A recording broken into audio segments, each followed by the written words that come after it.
Failor, astăzi o să vă arăt prietena mea care tot o postez, fiindcă m-a săturat doar să o postez. Vreau să vă arăt la telefon și cum vorbește, da. De-abia aștept. Deci, prima dată o să vă povestesc. Deci mâine, la ora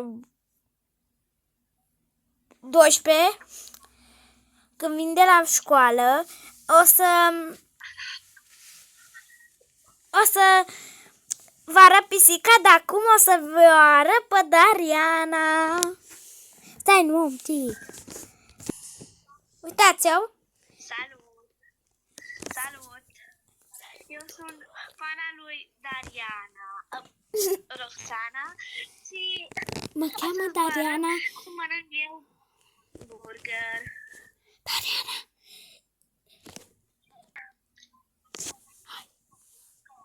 Am 8 ani, sunt în clasa a doua B, adică am 9 ani, în clasa a doua B și mă cheamă Dariana. Și sunt în zodia Capricorn. Da. Să dați un like, subscribe și să dați comment și bam bam bam!